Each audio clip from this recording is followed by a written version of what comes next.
اعوذ باللہ من الشیطان الرجیم بسم اللہ الرحمن الرحیم۔ پارہ نمبر 2 سورۃ البقرہ، آیت نمبر 183۔ آیت نمبر 182 کے بعد 183 183۔ یا ایھا الذین آمنوا، اے ایمان والو، کتب علیکم الصیام، تم پر روزے فرض کیے گئے ہیں، فاسٹنگ تم پہ فرض ہے، کما کتب علی الذین من قبلکم، جس طرح تم سے پہلے لوگوں پر بھی روزے فرض کیے گئے تھے، لعلکم تتقون، تاکہ تمہارے اندر تقوی پیدا ہو۔ ایاما معدودات، گنتی کے چند دن تو روزے رکھنے ہیں، یہ گنتی کے چند دن ہی ہوا کرتے ہیں، یہ تو لمیٹڈ ڈیز ہیں۔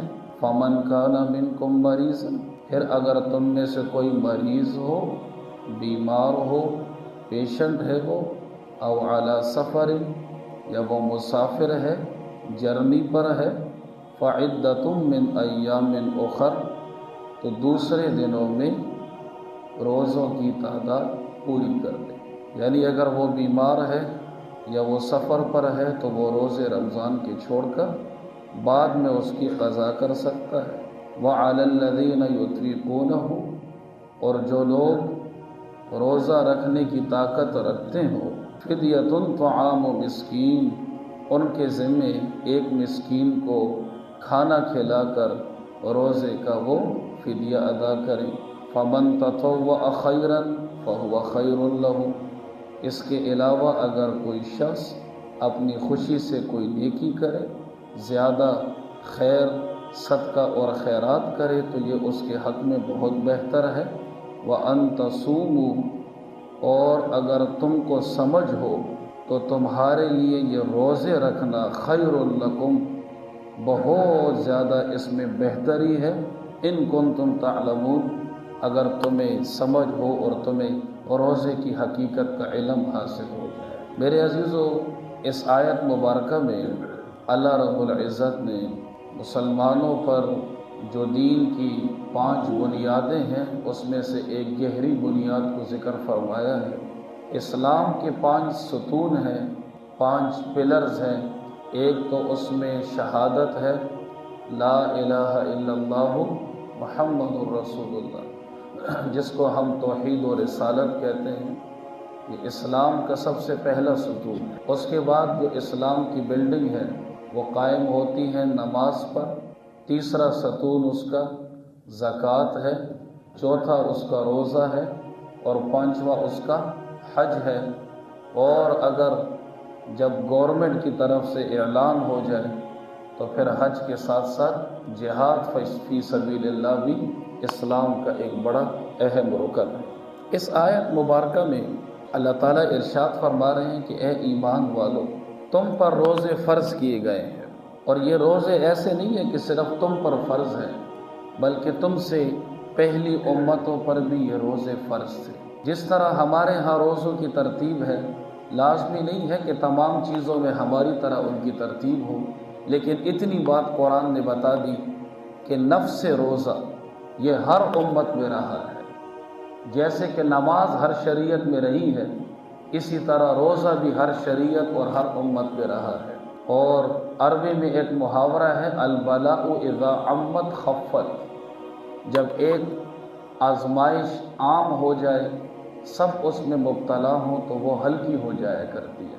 ویسے ایک دن کا روزہ رکھنا مشکل ہو جاتا ہے، لیکن جب الحمدللہ پورا پاکستان روزہ رکھتا ہے، پورا کوہاٹ روزہ رکھتا ہے، ایک عمومی فضا بن جاتی ہے، تو پھر الحمدللہ سب کے لیے روزہ رکھنا آسان ہو جاتا ہے، اور مشکل اس کے لیے ہوتا ہے جو روزہ نہیں رکھتا، اس کے لیے مشکل ہو جاتا ہے۔ اللہ تعالیٰ فرماتے ہیں کہ اس روزہ رکھنے میں میرا کچھ فائدہ نہیں ہے، لعلکم تتقون، اس میں تمہارا ہی فائدہ ہے، تم پرہیزگار بنو گے، متقی بنو گے، تمہارے اندر میرا خوف پیدا ہوگا، اور ساتھ ساتھ میں تمہیں دوسروں کا غم اور درد بھی پیدا ہوگا کہ جب آدمی کو کھانا نہ ملے، جب کسی کے گھر میں فاقے ہو، جب کسی کو کھانے کو کچھ نہ مل رہا ہو تو طبیعت پہ کیا گزرتی ہے، تمہیں بھی یہ تھوڑا سا احساس پیدا ہو جائے۔ ایام معدودات، ارے بھائی گنتی کے چند دن ہی تو ہیں، کیا مطلب؟ یا 29 یا 30، کوئی پورا سال تو روزہ نہیں ہے، گنتی کے چند دن تو ہیں۔ فمن کان منکم مریضا، ہاں اگر تم میں سے کوئی مریض ہے، واقعتاً بیمار ہے، شوگر کی بیماری ہے اور کوئی ایسی بیماری ہے کہ ڈاکٹر مستند، ایک ڈاکٹر نے نہیں 3-4 ڈاکٹروں نے اس بات کا ذکر کیا ہو کہ اگر آپ نے روزہ رکھا تو روزے کی حالت میں آپ کی حالت اتنی خراب ہو سکتی ہے کہ جان جانے کا بھی خطرہ ہو سکتا ہے اگر غروب آفتاب تک آپ نے کچھ کھایا یا نہ پیا۔ تو ایسی صورت میں اگر واقعتاً 2-3 مستند ڈاکٹر حضرات اور فقہائے کرام نے اس کی شرط لگائی ہے، صرف ڈاکٹر ہونا کافی نہیں ہے، ڈاکٹر دیندار ہونا بھی ضروری ہے، اس کو یہ بھی پتہ ہو کہ روزے کی کیا اہمیت ہے، چھوٹے چھوٹے عذر کی وجہ سے اپنے پیشنٹ کو نہ کہتا ہو کہ بس تو روزہ پڑے گا، اس کو روزے کی اہمیت کا بھی پتہ ہو، لیکن ساتھ میں اپنے مریض کی کنڈیشن کا بھی پتہ ہو۔ تو اب اگر کوئی واقعتاً مریض ہے، بیمار ہے، تو ایسی صورت میں وہ روزوں کی کیا کرے؟ قضا کر دے۔ او علی سفر، یا ایک آدمی مسافر ہے، اور جیسے کہ میرے عزیزوں ہمارے ہاں تو مسافر ہر ایک کو کہہ دیتے ہیں، جو پشاور جا رہا ہے نام مسافر، ٹھیک ہے، جو لاچی تک جا رہا ہے یہ بھی مسافر، ایسا ہی ہے نا۔ شریعت میں جب ہم مسافر کا لفظ بولتے ہیں تو ذرا اس بات کو سمجھ لیں کہ شریعت میں مسافر کون ہوتا ہے۔ جیسے کہ ہم لوگ کہتے ہیں نا فلانا آدمی امیر ہے اور فلانا آدمی غریب ہے، تو امیر اور غریب کا ایک معیار وہ ہے جو ہم نے بنایا ہے، جس کے پاس پیسہ ہے، بینک بیلنس ہے، جس کے پاس گاڑیاں ہیں، اچھا کھاتا پیتا ہے، اچھے کپڑے پہنتا ہے، لش پش پھرتا ہے، تو ہم کہتے ہیں یار دا امیر سڑے گا، موڑ سڑے گا۔ اور جو آدمی خڑپڑو پھرتا ہے، یا اس کے پاس ہے نہیں، یا اس کی طبیعت اس طرح ہے کہ اتنے مال اور اسباب نہیں ہے کہ وہ اپنی زندگی کو ذرا انجوائے کر سکے، تو کہا جاتا ہے کہ یہ آدمی غریب ہے، مسکین ہے اور فقیر محتاج۔ یہ میرے اور آپ کے بنائے ہوئے معیارات اور سٹینڈرڈز ہیں۔ شریعت میں بھی تو آپ اللہ سے تو پوچھیں کہ اللہ آپ تو بتائیں کہ آپ کی نظر میں امیر اور غریب کون ہے۔ میں اس میں ایک جواب تقوی کے حوالے سے دوں گا اور ایک اصطلاح کے حوالے سے۔ اصل بات تو یہ ہے کہ امیر وہ ہے جس کو اللہ تعالیٰ نے ایمان کی دولت سے نوازا ہے، یہ دنیا کا امیر ترین آدمی ہے، اور جس کے پاس ایمان نہیں ہے وہ کفر اور شرک میں مبتلا ہے، یہ دنیا کا غریب ترین آدمی ہے، چاہے بلین ایئر کیوں نہ ہو، ملین ایئر یہ کیوں نہ ہو۔ ایک بات تو یہ ہے، لیکن قرآن اور حدیث کی تشریحات سے یہ بات پتہ چلتی ہے، جس کے پاس، توجہ سے سنیے گا، جس کے پاس 52.5 تولہ چاندی کی مالیت کے برابر، 52.5 تولہ، 52.5 تولہ چاندی کی مالیت، نکالے کیلکولیٹر۔ میں آپ کو پرسوں کا ریٹ بتاتا ہوں کہ چاندی اس کو ہاٹ میں 6,600 روپے کی تھی، کتنی کی؟ 1 تولہ، نکالے اس کو ضرب دیں، 52.50 ضرب 6,600 کرے، مجھے بتائیں کتنے بنتے ہیں؟ 52.5 تولہ چاندی کی مالیت، یہ اپنے ذہنوں میں بیٹھا لیں، 52.5 تولہ کتنے ہو گئے؟ 52 وہ لکھے 50، 40 نہیں، 52.50 ضرب 6,600، 3,46,500 روپے۔ یہ 2-3 دن پہلے کا ریٹ میں آپ کو بتا رہا ہوں، تو گویا کہ 3.5 لاکھ روپے تقریباً آپ کہہ لیں، چونکہ ابھی تو سونا بہت اوپر چلا گیا، تو گویا 3.5 لاکھ روپے کی مالیت کے برابر اگر کسی مرد یا عورت کے پاس چاندی ہے، کسی کے پاس سونا اتنے پیسوں کا رکھا ہوا ہے، کسی کے پاس اتنے پیسے بینک میں رکھے ہوئے ہیں، کسی کے پاس اتنے پیسے کئی سیونگ میں پڑے ہوئے ہیں، کسی نے اتنے پیسے کسی کو قرضہ دیا ہوا ہے اور اس قرضے کے ملنے کی امید بھی ہے انشاءاللہ، یا کسی نے کمیٹی ڈالی ہے اور وہ کمیٹی 4 لاکھ کی ہے اور ماشاءاللہ اتنے پیسے اس کی کمیٹی میں جمع ہو گئے، یا اسی کے ساتھ ساتھ کسی نے انشورنس کی پالیسی لی ہے اور اس کے جو پریمیمز ہیں، وہ جو ہر مہینے یا سالانہ جو قسطیں ہوتی ہیں وہ اتنی ہو گئی ہیں، تو میرے عزیزو اس کے ساتھ ساتھ اگر کسی کی دکان ہے، مال تجارت، جو دکان میں آپ سامان بیچتے ہیں، میں اس سامان کی بات نہیں کر رہا وہ جو آپ کی ضرورت کا ہے، وہ سامان جس کو آپ سیل پروڈکٹ کہتے ہیں، بیچنے والا سامان۔ اگر آپ کے دکان میں جو بیچنے والا سامان ہے اس کی قیمت 52.5 تولے چاندی 3.5 لاکھ یا اس سے زیادہ ہے، اب آپ کہیں گے کیسے پتہ چلے گا؟ میں آپ کی دکان میں آ کے کہتا ہوں کہ حضرت دخپل دکان چکم دا کنا ارتی شپرے دا ٹول سامان دے پما خرچ کا، وہ جو ریٹ بتائے گا تو فوراً آپ کو بتا دے گا دا ٹول سامان 4 لاکھ کی وچت کا شابہ، ایسے کہتے ہیں کہ نہیں کہتے؟ دا ٹول سامان 5 لاکھ کی وچت کا، تو اس سے پتہ چلا کہ 3.5 لاکھ سے زیادہ ہے۔ آپ اللہ کی نظر میں، پیغمبر کی نظر میں، شریعت کی نظر میں دنیا کے امیر ترین آدمی ہیں۔ آپ زکوٰۃ کبھی نہیں لے سکتے کسی سے، آپ زکوٰۃ دیں گے لے نہیں سکتے۔ ہمارے ہاں یہ عورتیں چھوٹی چھوٹی ان باتوں کی وجہ سے 1 تولہ سونا کتنے کا ہے اس دن؟ 4.5 لاکھ سے اوپر چلا گیا ہے کہ نہیں؟ اور ادھر عورتوں کے پاس 2 تولے 3 تولے ہوتا ہے، پھر بھی ہر ایک سے زکوٰۃیں لیتی ہیں یہ عورتیں۔ تم تو اللہ کی نظر میں امیر ترین عورت ہو، تمہیں زکوٰۃ لینے کا اختیار کس نے دی ہے؟ تو ایسی عورت جس کے پاس اس زمانے میں 1 تولہ نہیں، اب تو آدھا تولہ سونا بھی ہو، کچھ اس کے پاس اپنی سیونگ کچھ پیسے ہوں، تو ایسی عورت زکوٰۃ دے گی، قربانی بھی کرے گی، فطرانہ بھی اپنا خود دے گی۔ اس کے لیے زکوٰۃ لینا حرام ہے، جائز نہیں ہے۔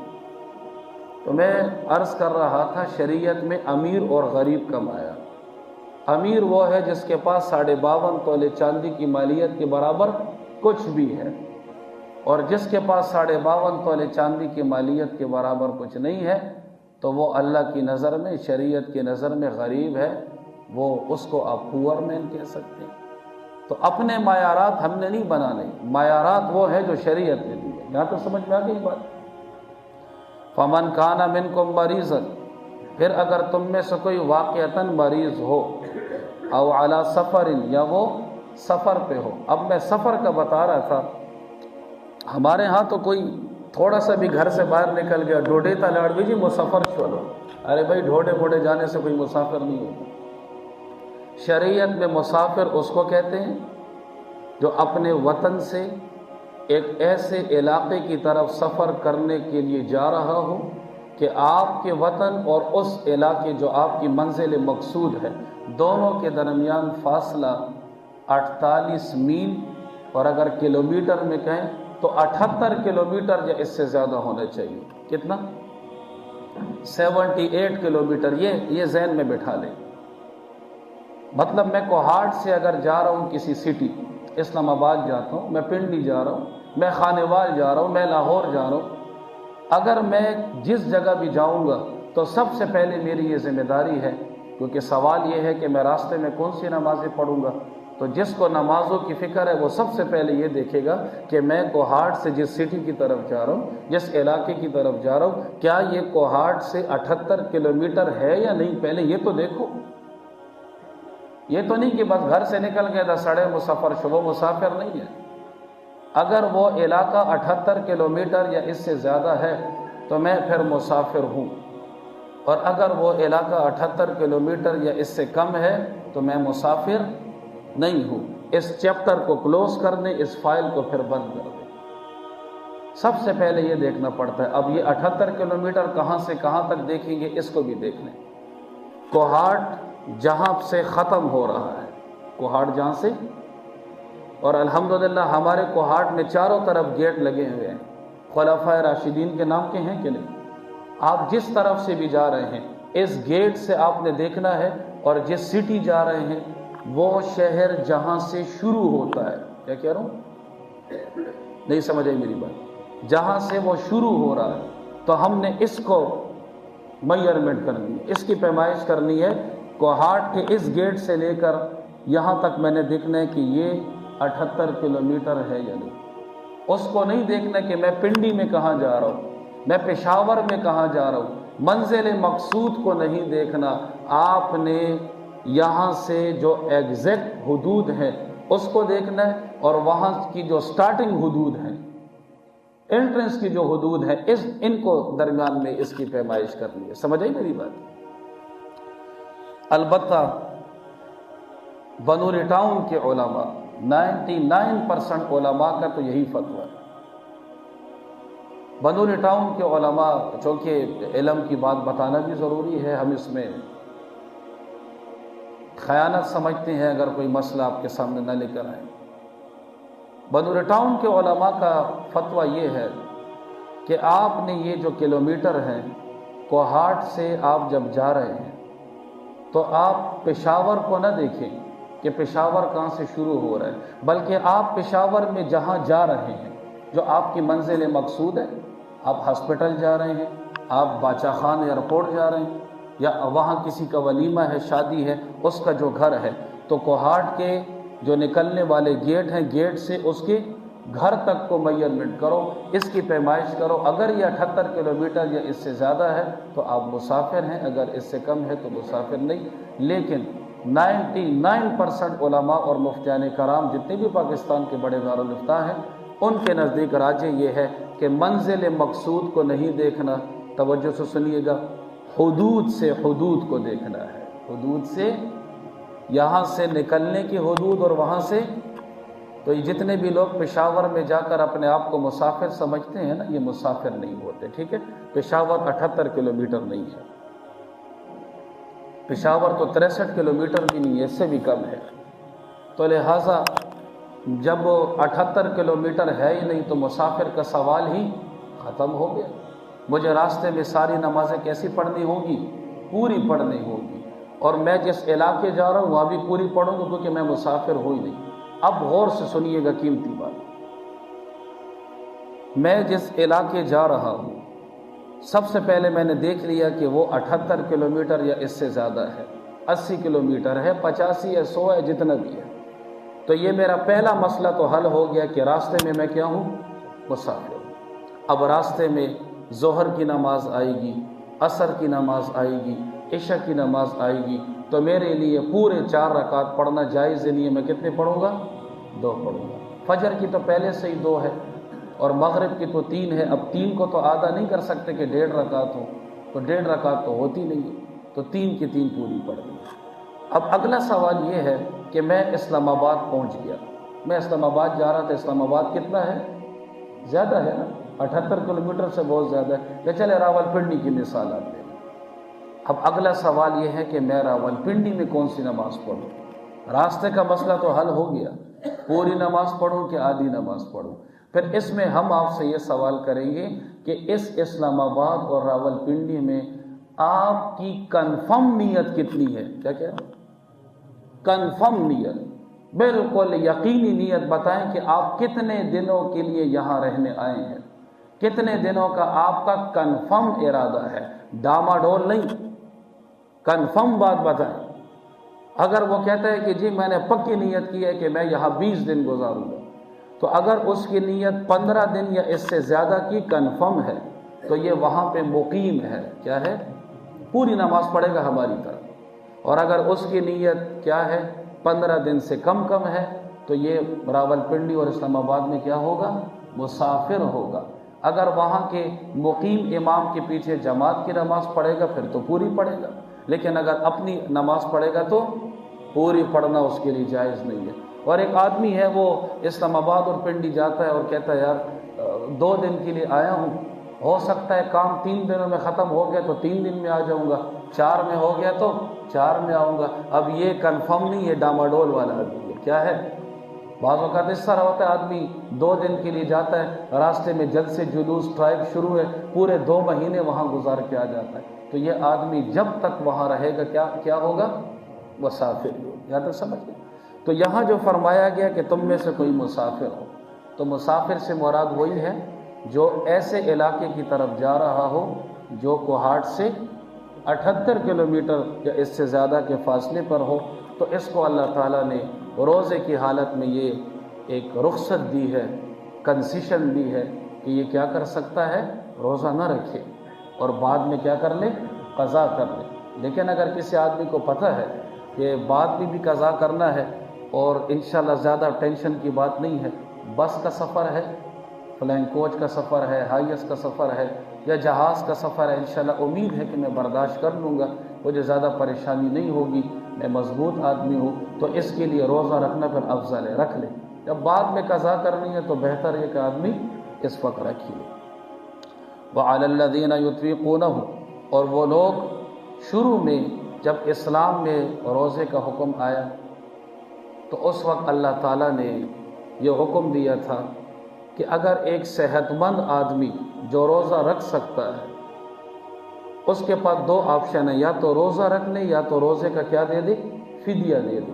لیکن اس کے بعد یہ حکم منسوخ ہو گیا اور پھر ایک ہی حکم آ گیا کہ جو بھی رمضان کا چاند دیکھے گا وہ بیمار نہ ہو تو ہر حال میں روزہ رکھنا اس پہ کیا ہے، فرض ہے۔ تو اس آیت کے علماء نے دو ترجمے کیے ہیں، دونوں ترجمے میں آپ کے سامنے عرض کرتا ہوں۔ وَعَلَى الَّذِينَ يُطِيقُونَهُ، جن کو طاقت ہے روزہ رکھنے کی تو وہ یا تو روزہ رکھ لیں، فدیۃ طعام مسکین، یا ایک فقیر کا کھانا یعنی فدیہ دے دیں۔ یہ اس صورت میں ترجمہ ہوگا جس وقت کیا تھی، پرمیشن تھی۔ لیکن اب ہم ترجمہ کریں گے کہ اب تو یہ منسوخ ہو گیا، اگلی جو آنے والی آیت ہے تو اب اس کا ترجمہ یہ کریں گے وَعَلَى الَّذِينَ يُطِيقُونَهُ، یعنی وَعَلَى الَّذِينَ لَا يُطِيقُونَهُ، وہ لوگ جو روزہ رکھنے کی طاقت نہیں رکھتے، ان میں بیماری کی وجہ سے یا کوئی عذر ہے۔ میرے عزیزو، عذر کی بھی دو قسمیں ہوتی ہے، ایک عذر معقول ہوتا ہے، ایک عذر غیر معقول ہوتا ہے۔ معقول عذر ہو تو پھر یہ لوگ کیا کریں، روزے کی قضا کر دیں اور پھر فدیہ دے دیں، فدیۃ طعام مسکین، ایک مسکین کا فدیہ۔ میرے عزیزو، یہاں یہ مسئلہ بھی میں آپ کے سامنے ذرا کھل کے واضح کر دینا چاہتا ہوں کہ فدیہ کیا ہوتا ہے۔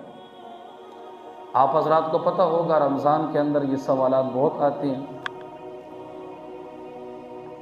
جس کو ہم فدیہ کہتے ہیں اسی کو آپ حضرات صدقۃ الفطر بھی کہتے ہیں، اسی کو فطرانہ بھی کہا جاتا ہے۔ شریعت نے کہا کہ فطرانہ اگر تم نے دینا ہو تو چار چیزیں ہم آپ کو بتاتے ہیں، اپنی مالی حیثیت کو دیکھ کر پھر اس اعتبار سے دینا۔ گندم کے اعتبار سے 2 کلو، آسان طریقہ بتا رہا ہوں، گندم کے اعتبار سے 2 کلو۔ اس کے بعد اوپر ہے جو، یہ جوار نہیں ہوتی جس کو ہم پشتو میں غربشے مربشے کہتے ہیں، پتہ نہیں کیا، جو کے مطابق 4 کلو۔ نمبر 3 کھجور، کھجور کے اعتبار سے 4 کلو، اور نمبر 4 کشمش مویز، اس کے اعتبار سے 4 کلو پر ہیڈ۔ میں مثال کے طور پر اگر میں ہوں، میرے انڈر میں جن جن کا خرچہ میں برداشت کر رہا ہوں، میری وائف ہو گئی، میرے پیرنٹس ہو گئے، میری نابالغ اولاد ہو گئی، اور اگر بالغ اولاد ایجوکیشن میں ہے، پڑھ رہی ہے، تعلیم کر رہی ہے، وہ خود نہیں کما رہی، تو جس جس کا خرچہ میں اٹھاتا ہوں اپنا بھی اور اپنے تمام اہل و عیال کا میں الگ الگ حساب کروں گا۔ یا تو میں پھر 2 کلو ہے اور میرے گھر کے افراد 6 ہیں تو کتنے کلو گندم بن گئی، 12 کلو بن گئی۔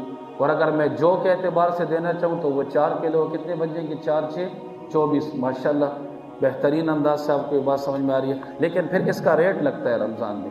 اس سال جو ریٹ تھا وہ تقریباً گندم کے اعتبار سے 200 روپے تھا، جو کے اعتبار سے کوئی 350 کے اتنا تھا، کھجور کے اعتبار سے کوئی 700 تھا، اور کشمش کے اعتبار سے کوئی تقریباً 1500 تک تھا۔ تو ہر آدمی دیکھے کہ اگر میری مالی حیثیت اچھی ہے تو وہ جو کے اعتبار سے دے، اور اچھی ہے تو کھجور کے اعتبار سے دے، اور اچھی ہے تو کشمش کے اعتبار سے دے۔ لیکن چلے میں آپ کو مثال دیتا ہوں، کم سے کم کتنی تھی، 2 کلو، اور ابھی ریٹ کتنا لگا تھا، 200 روپے۔ تو 200 روپے کے اعتبار سے یہ ہوا صدقۃ الفطر۔ میرے عزیزو، ایک نماز کو چھوڑنا اس کا بھی یہی ریٹ ہے جو رمضان میں فطرانے کا ریٹ لگتا ہے، تو فطرانے کا ریٹ یاد رکھنا چاہیے۔ اور ایک روزے کو چھوڑنا اس کا بھی یہی ریٹ ہے۔ تو لہٰذا اگر کوئی عورت آ کر کہتی ہے مفتی صاحب ما تو شوگر بیماری ہوا، ڈاکٹر صاحب جو میں نکڑی ہو مجھے تو وہ روزے نہ سکے، مفتی صاحب ما تا داؤ ہے جو ماں دے میشتے روزو والا فدیہ سورہ جوڑی گی، تو آپ مجھے بتائیں اگر مہینہ 30 کا ہو تو اس کا حساب ہم گندم کے اعتبار سے کتنا لگائیں گے؟ دیکھیں کتنے ذہین ہے، ماشاءاللہ سمجھ گئے۔ 30 ضرب 200 6000، اور اس کے اوپر پھر اس کی مرضی ہے وہ 7000 دے دے، 8000 دے دے، 6000۔ اور آپ کو پتہ ہے دن میں کتنی نمازیں، مثلا ایک آدمی آج بھی میرے پاس آیا تھا، کہا کہ میرے والد صاحب آخر میں بیمار تھے، اچھے بھلے تھے لیکن نماز نہیں پڑھ سکتے تھے، تو آپ ذرا بتا دیں کہ ایک دن کا حساب کتنا بنتا ہے، تو میرے عزیزو ایک دن میں 5 نمازیں شمار نہیں ہوتی، ایک دن میں 6 نمازیں شمار ہوتی ہیں۔ کتنی؟ فجر، ظہر، عصر، مغرب، عشاء اور وتر۔ تو 6 نمازیں یہ ہو گئیں، 6 ضرب 200 1200۔ ایک دن کی حساب کتنا ہو گیا؟ 1200۔ اور اب اگر کسی نے 10 سال نمازیں نہیں پڑھی، 15 سال نہیں پڑھی، میں کچھ دن پہلے حساب لگا کر آیا ہوں، ایک آدمی کا 97 لاکھ روپے، اس کے بعد ایک آدمی کا حساب لگایا تو اس کا 1 کروڑ سے بھی زیادہ تھا۔ تو یہ تو نماز تو بڑی اہم چیز ہے، یہ مذاق تو نہیں ہے۔ سب سے پہلا سوال کس کا ہے؟ نماز کا ہے۔ تو اس لیے میرے عزیزوں کسی کی نمازیں رہتی ہیں، اپنے ورثہ کے لیے نہ چھوڑیں کہ میرے بچے بڑے اچھے ہیں تو میرے پیسے دیں گے۔ وہ ابھی زندگی میں پیسے نہیں دے رہے تو بعد میں کیا پیسے دیں گے؟ وہ زندگی میں باپ کا نہیں پوچھتے تو بعد میں کیا پوچھیں گے؟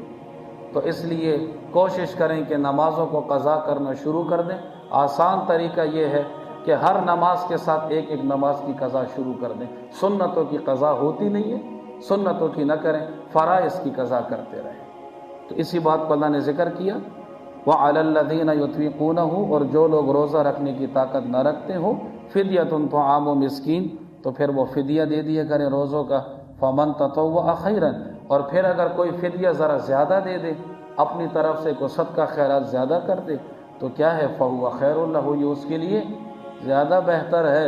وَأَن تَصُومُوا خَيْرٌ لَكُمْ إِن كُنتُمْ تَعْلَمُونَ، اگر تم کو سمجھ ہو تو روزہ رکھنے میں تمہارے لیے کتنی بہتری ہے اس کا تمہیں اندازہ نہیں ہے، روزے میں کتنی خیر ہے۔ اگر آپ مجھے 5 منٹ دیں تو میں تھوڑا سا کل کے سبق کو تھوڑا سا آپ کے سامنے دہرانا چاہوں گا۔ تھک تو نہیں گئے؟ اچھا چلو سنو، آج کی بات تو یہاں ختم ہوگی۔ میں ذرا تھوڑا کل جو ہم نے قتل کے حوالے سے باتیں پڑھی تھی، کچھ ضروری باتیں عرض کرنا چاہتا ہوں۔ میرے عزیزو، قتل کی 5 قسمیں ہوتی ہیں۔ کتنی؟ کل قتل کا ذکر ہوا۔ ایک تو کہتے ہیں قتل عمد، قتل اپنے ارادے سے جان بوجھ کر کسی کو ایسے آلے سے مارنا کہ جس سے مرنا کیا ہو؟ یقینی ہوتا ہے۔ تو قتل عمد میں اب کیا کریں گے؟ جو مقتول مر گیا تو وہ پھر قاتل سے کیا لیں گے؟ 3 آپشن ہیں۔ کتنے؟ یہ غور سے سنیے گا۔ ایک مسئلہ جو ہے وہ 1000 رکعت سے افضل ہے، ایک مسئلہ۔ قتل عمد میں یا تو پھر ورثہ قصاص لیں گے، یا تو پھر کیا کر لیں؟ معاف کر کے دیت لے لیں، اور یا تو پھر معاف کر دیں۔ بس نہ دیت لیتے ہیں نہ قصاص لیتے ہیں، بس اللہ کے لیے کیا کیا؟ مکمل معاف کر دیا۔ یہ ہے شریعت میں قتل کی دوسری قسم، جس کو کہا جاتا ہے قتل خطا، قتل غلطی سے ایک قتل ہو گیا۔ مثلا گاڑی جا رہی تھی، فلان کوچ والے نے کسی کو مار دیا، موٹر سائیکل چلا رہے تھے، سامنے کوئی بچہ آ گیا، بچہ مر گیا، یا اسی طرح پستول کا نشانہ لے رہے تھے کہ میں کسی جانور کا شکار کر رہا ہوں، وہ سامنے سے کوئی دوسرا آدمی گزر رہا تھا، اس کو گولی لگ گئی۔ یا اسی طرح ہمارے ہاں یہ شادیوں میں ہوائی فائرنگ وغیرہ ہو جاتی ہے، وہ شادی میں پتہ نہیں چلتا ڈر ڈر ڈر وہ کسی کو گولی لگ جاتی ہے۔ یہ قاتل ہے، یہ آدمی قاتل ہے، اس کو قتل خطا کہتے ہیں۔ قتل خطا میں قصاص نہیں ہوتا، لیکن میرے عزیزو قتل خطا میں پھر یہ ہوتا ہے کہ یہ جو قاتل ہے، قاتل اور قاتل کا خاندان مقتول کے خاندان کو دیت بھی دے گا، آپس میں وہ میں بتا دوں گا کہ دیت کی کیا ترتیب ہے، اور اسی کے ساتھ ساتھ 2 مہینے کے لگاتار روزے، 2 مہینے کے، اس کو کہتے ہیں کفارے کے روزے۔ کیا کہتے ہیں؟ ایک روزہ بھی 50 کے بعد درمیان میں گیپ آ گیا، دوبارہ کہاں سے سٹارٹ کریں گے؟ 1 سے سٹارٹ کریں گے۔ یہ قتل خطا ہے۔ شریعت میں قتل کی ایک تیسری قسم ہے جس کو کہا جاتا ہے قتل جاری مجرا خطا یا قائم مقام خطا۔ خطا تو نہیں ہے لیکن خطا کی طرح ہے۔ مثلا ڈاکٹر سے ہو گیا، ٹھیک ہے، یا اس کی ایک اور مثال میں آپ کو دیتا ہوں۔ ایک موٹا آدمی تھا، ڈبل شاہ، وہ جب اس نے کروڑ بدلی تو نیچے کوئی پتلا شاہ مر گیا، اس سے ہو جاتا ہے کئی مرتبہ۔ بعض اوقات مائیں سو جاتی ہیں، چھوٹے بچے کمزور ہوتے ہیں۔ یہ مثالیں میں اپنی نہیں دے رہا، فقہا نے لکھی۔ تو اس کی وجہ سے وہ بچہ ماں کے نیچے دب کے مر گیا، تو فرمایا یہ بھی قتل ہے، یہ بھی قتل ہے۔ اس میں بھی وہی صورت ہے، دیت اور 2 مہینے کے لگاتار روزے۔ چوتھی چیز جس کو کہا جاتا ہے قتل شبہ عمد، عمد تو نہیں ہے لیکن عمد کی طرح ہے۔ ایک آدمی کو مارنے کے لیے گئے کہ میں نے اس کو مارنا ہے، لیکن مارا ایسی چیز سے کہ عام طور پر اس سے کوئی مرتا نہیں ہے، مثلا ڈنڈے سے اس کو مارا، عام طور پر ڈنڈے سے کوئی مرتا ہے نہیں، لیکن لاٹھی سے مارتے مارتے، ارادہ بھی تھا مارنے کا، لیکن وہ ڈنڈے سے اس کو مارتے مارتے آخر میں اس کی سانس چلی گئی۔ اس کو قتل شبہ عمد کہتے ہیں۔ یہ مکمل عمد تو نہیں ہے لیکن عمد کی طرح ہے، لیکن اس میں قصاص نہیں ہے، وہی صورتحال ہے، دیت اور کفارہ۔ اور 5واں جو ہے اس کو کہا جاتا ہے قتل بالسبب۔ قتل ابھی سنوں گا، سب سے سنوں گا انشاءاللہ، سونا نہیں ہے، سنوں گا، یہ بھی ذہن میں رکھیے، اور میں صرف اپنا گلا بس دکھاتا رہوں، آپ لوگ سنتے رہیں۔ قتل عمد نام یاد کیجئے، قتل خطا،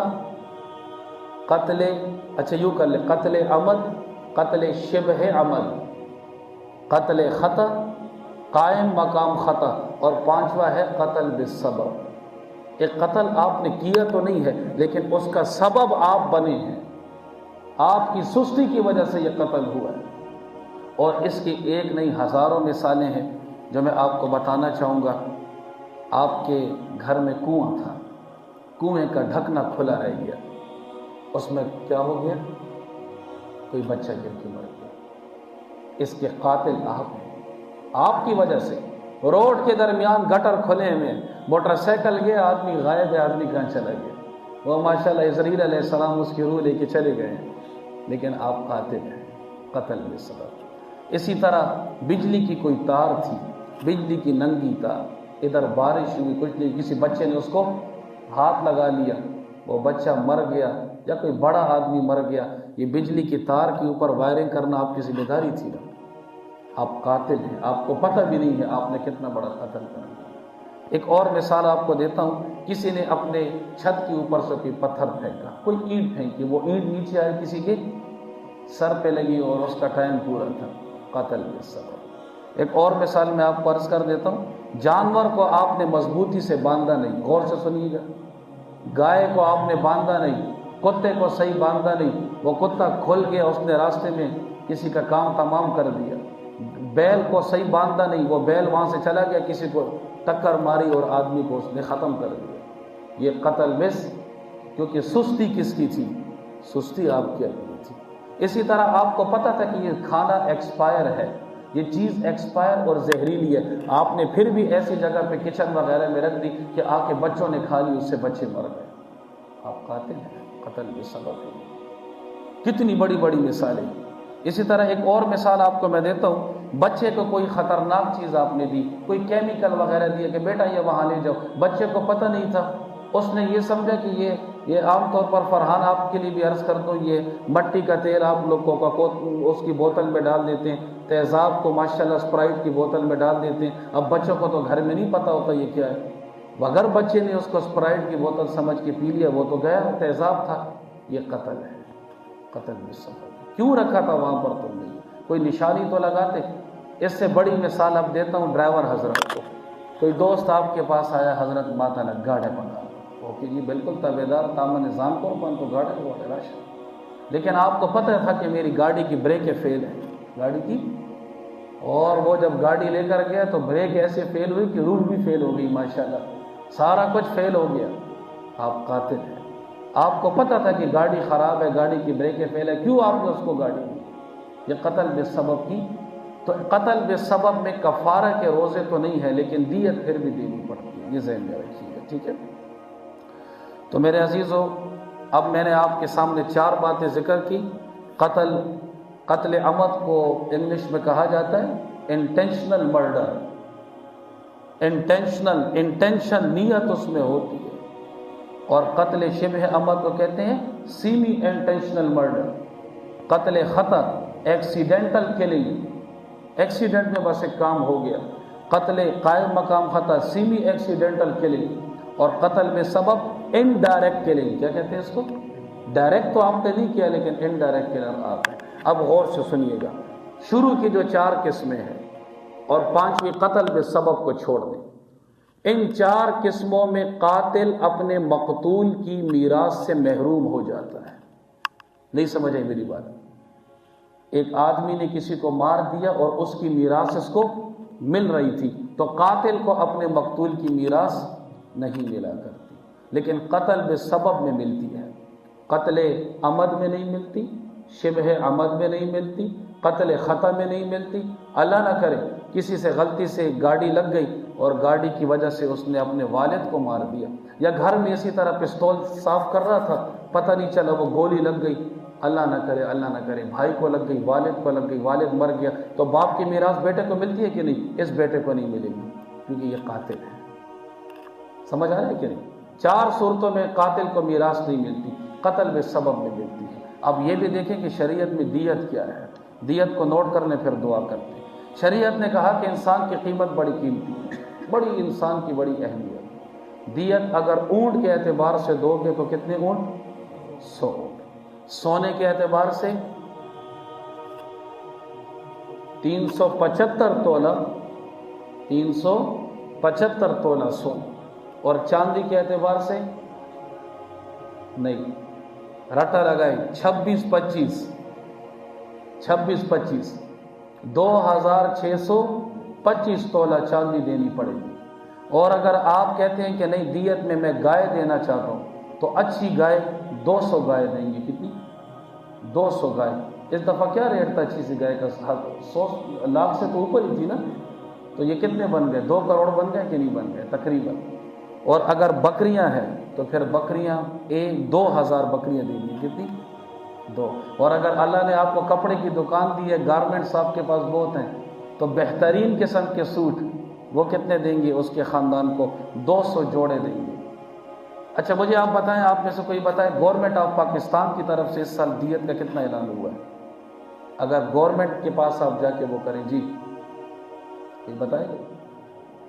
پاکستان نے جو اس سال اعلان کیا ہے 2025 میں، وہ ہے 98,28,670 روپے۔ کتنا؟ 98 لاکھ۔ یہ سرکاری ریٹ ہے دیت کا۔